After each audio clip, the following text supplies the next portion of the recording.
We have got some very interesting information when it comes to New World and mounts. There's also a little bit about wars and territory control and inventory management. So let's jump in and I'll show you what I'm talking about. Now the information that we're going to be looking at here actually comes from the questions that were raised for the Forged in Eternum. That video is actually going to be live on Monday. Obviously I'll be making a video on anything that is important from that. But one of the devs has taken to Discord and to actually answer some of the questions there. And it's this that we're going to concentrate on. Now we're actually not going to do it in order. The first question is about territory control, but actually I want to talk about this one. Now you can't quite read the question because if I click that, it sends me all the way to the actual question.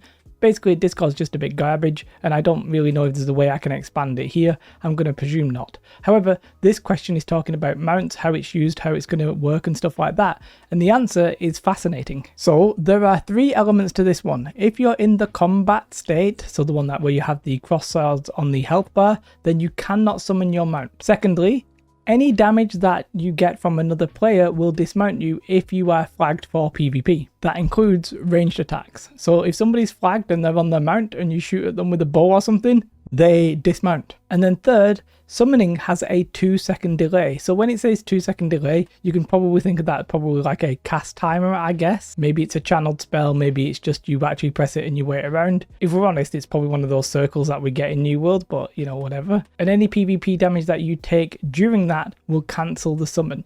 So this question is basically about how will mounts work in the open world and PvP and that kind of thing. But it actually gives us an insight into how mounts are just going to work in general. The fact that you're going to have to like summon it, I mean obviously you're going to have to summon it, but the fact that there's a bit of a delay in that means you're going to have to wait around. I see that pretty much working exactly like maybe like World of Warcraft, something like that. And the PvP, if I'm honest, the PvP itself also sounds a little bit like World of Warcraft.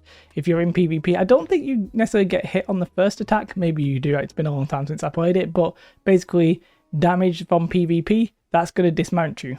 Any damage from PvP. So if you really want to catch somebody who's on a mount, then you're probably going to need a ranged weapon. Melee, probably going to struggle a little bit. I mean, it's not like the answer here is anything crazy. It's just nice to have that information. It might have been that you have to leave your horse somewhere and you have to go get it, and then, you know, when you're moving, you can't get knocked off it unless there's combat or whatever. No, I think this sort of sets expectations now. It's pretty much going to be the WoW kind of mount system, and that's fine by me. Some people won't like that you have to like summon it, but for me, it all makes sense. And then they go on and say, we have a few knobs and dials to tune, and they've done so a few times in their own playtesting. So if we feel like it's too easy to ride away from fights, we will retune. Our goal for mounts in PvP is that they don't interfere with fights as much as possible. Now this is a very good goal, and a bit of me thinks that you could just make it so you can't be mounted whilst PvP flagged. But okay, that's the plan.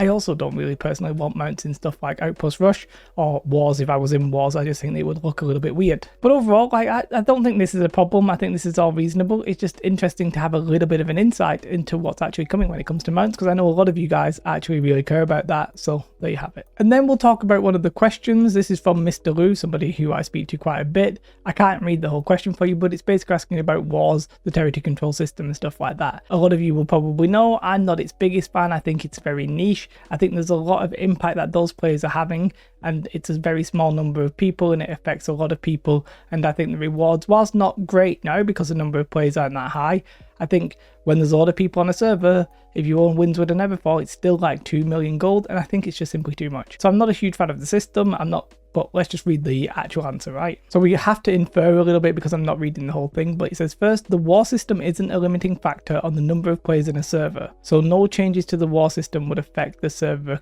concurrency limit. I don't know what the question exactly said, but it sort of is a limit in a way. If you had 10,000 people, then the amount of people doing wars would be very, very, very small. But I think what they're saying here is that we actually just can't add more players even if we wanted to. So that's not really an issue right now, which is fair enough, but it's a little bit of a sad answer in a way. The server population number is primarily based on the ideal player density for a good experience. Basically, too many of you in one area, that's going to lag the server, and it can actually degrade if there's too much player density. That sort of makes sense. That's really what it probably should be, and that's what it currently is. Secondly, we do agree that we want more players to have access to war, and we have ideas on how to address it. This is very interesting to me because, as I said, I think it affects, like, there's too few people in it right now. Expanding that will help, but I personally think they should remove the gold. But okay. Anyway, nothing that they're ready to share yet. I think you can pretty much guarantee that that's going to come with the expansion. On the rewards for territory ownership, we continue to look at them with an eye on better balancing. But in general, we want the territory ownership rewards to be in line with the difficult achievement of holding territory on an open server. Now, I agree, if you are going to have this system at all, which as I said, I actually think it's too niche, then you do need to reward these players. These are your hardcore PvPers, and there's a lot of effort that goes into getting and holding a territory like completely. It looks like a second job, not something I'm personally interested in. It's just way too much effort. People doing VOD reviews, people analysing like minutiae of detail. Not for me. But one thing I personally think they should do is, instead of it being gold, I think the reward should be gear. That's generally why you play games anyway. I think gold, it's a little bit risky in a player-driven economy. I don't personally like that. However, at least they're saying we understand that there should be more access to war. I have no idea what they are planning. I can't even speculate. I'm not sure that this is going to be enough, because everything that they've tried in the past has failed. They've just simply, they said, hey, we're going to put these caps. Those caps, if we're honest, have barely done anything. People just have alts on different accounts. People are just on different servers even. Some people, it's literally the same people across different servers like Fresh and Legacy. So I will believe this when I see it, but the fact that they only have IDs on it right now, I don't know, I'm a little bit concerned by this. I think the war system is a limiting factor on the game just in general. It seems like a great idea, but it's always going to be a percentage of the player base. It can't ever be that much bigger. And I think if you're designing a game where they are the most rewarded, then it's going to cause friction, and I'm not sure New World really appreciate that yet. By the way, I do not hate the Warlock. As I said, I actually really appreciate them. There's just so much effort that goes into it. I think most people don't want to do it, but I completely respect them. But we'll see what we get. Maybe they will actually be able to expand it, maybe they won't. And then this question is very interesting, because initially it's just talking about the music cheats being like it's salvageable and stuff like that. But basically, in New World, there's way too many items that simply just don't need to exist. And one of my bugbears, and I was talking about it in actually one of my previous videos, as well as the territory system, one of my bugbears is that they literally just capped your inventory at 500 different items. Your town inventory, I mean. And they did that because there were too many items, and I'm guessing it was breaking the server. Now, their solution there was to cap it at 500.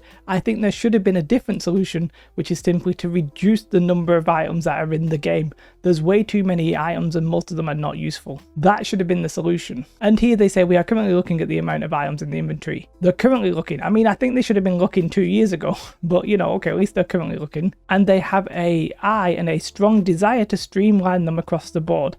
Beautiful. This is what, as I said, it should have happened a long time ago. Music sheets are a great example. There's music sheets and you don't know which one you've actually you've got and which ones you don't, and it's all just a bit messy. And then with the ones that you don't, they're not worth anything anyway, some of them, but then some of them are, and you've no idea which, and it's all just a little bit awkward. They don't have any concrete plans to share on how inventory will be streamlined, but again, I think you can bet your bottom dollar that this is coming with the expansion. The next question is talking about open world housing, animal husbandry, and farming. Didn't say that very well, but let's just move on. So they say we would love to see all of those in game. With the exception of open world housing, there's good things about it, obviously, but our experience from the early years have shown that it's not always desirable to have physical space in the world to accommodate every player. I've been reading about Ashes of Creation's freehold system, and this sort of is giving me that kind of vibe. We feel our current housing solution using phased houses interiors strikes a really good balance between settlements feeling like a living neighborhood, but without needing to introduce urban sprawl to return them. I think I agree with that in general. So I think what they're saying is open world housing, maybe not coming. Husbandry and farming, hey, we may actually do that. That might be part of something we're going to do. So keep an eye out for that one. Could be in the expansion, might not be. So this question here, which cannot be loaded, is actually about storage sheds and how it's basically a pain in the backside to organize. And they say, we strongly agree with your point of view and we are actively looking into it. I'm sure you can imagine there are technical constraints to work with, but we are still exploring. The whole storage system, a little bit like the number of items, it like looks good, and when you first start it feels good, but by the end of it you're deeply frustrated. With loads of storage in loads of areas, it's very annoying. Because it's Discord, I can't really show you exactly everything here, I'm slightly in the way, but basically they're asking about the leaderboard and the sandworm, because it takes 20 people to do, but the leaderboard is the top 10 and then the top 50, and they're like, well, if it's the top 10, then the same group of 20 just farming it doesn't make any sense. And yeah, it doesn't make any sense. However, interestingly, they say we can't fit 20 people in a leaderboard at the moment. I'm so confused by that a little bit, because isn't it like, why can't it not be the top 20 and then the top. Like, what a weird technical restraint. But okay, whatever. They've answered it. They can't do it right now. But they do say, as we look at future raid content, which is something we're very interested in, we will look at improving these leaderboards as well. You can't sort of see me because my buddy Big Ed's in the way, but that is what it says. So yeah, some really interesting stuff here for my take. I mean, the mount system, it really depends on how that summoning will work. Maybe it'll be a nice smooth animation where it all looks cool, or maybe it'll just be that E bar and it'll all look a little bit janky. But if I'm honest, it works pretty much exactly the way I would have anticipated it would work. I think people hoping that your mount persists and stuff like that, probably a little bit unrealistic, I think, in this case. The answer for the war system, whilst it's good that they want to have expand who has access to it, I just think they really need to be a bit more aggressive with that. I don't think they realise the impact that it's having on the rest of the playbase. At least it could have on the rest of the playbase. Right now, with the numbers so low, the gold's not that high, the management's a little bit frustrating. Yeah, I don't think it's all that great right now anyway. But if the gold isn't that great right now, then what would be the harm in removing the gold and replacing it with gear? I think that's a viable option. And as we said, the inventory, just a little bit jank. I'm interrupting my video whilst I'm editing it, because there's just a little bit of news, probably not really worth its own video in itself, but here we have it. The Summer Medley for rewards for the Yeah song can now be received playing it anywhere. You don't have to do it on the stage, and they've actually fixed the Guitar Hero achievement when getting a perfect score. I personally nailed that today, so I better get it. Hopefully I don't have to do it again, because I'm not sure I can. I'm not that good. They fixed an issue where you were getting lag detected before you were disconnected. They fixed an issue where post-cap progression wasn't being tracked by season tasks. Not 100% sure that what that is. I wasn't level 100, so no idea. They've re-enabled the Blood Fisher challenge. That's the fishing one. Basically, it was broken, but they fixed it. And they fixed an edge case with this quest. Alright, fair enough. Back to the video. So I'm slightly optimistic now about Monday's Q&A. Hopefully they're going to be answering some really tough, interesting questions, and hopefully that's not the end of the good ones. I mean, it's still possible that they'll actually answer these on camera as well, maybe from a different point of view. I don't really know. But I do think this is possibly the start of us getting a few little bits of information about what's actually planned in the expansion. Obviously, we are going to have transmog before the expansion, or at least that's planned. Personally, think at this point you might as well put your transmog in the expansion and just go all in on the expansion, unless your expansion is delayed and they're going to fill that gap with transmog. However, that's Nopium and we're on the Copium Hopium. Big shout out to my YouTube members, and if you want to come and follow me over on Twitch, I've just started streaming a lot more, as in I'm pretty much streaming every day, 5 hours apart from Saturday. I am actually streaming this Saturday, so you can watch me on Saturday. Boom! Thought I wasn't streaming, but I am. I'm also making a company on Barry EU. If you're like an outcast, you've guild sort of disbanded or whatever, well, come and join me on Barry EU. We're purple boys though. And girls, have a most beautiful day. Like and subscribe. Goodbye.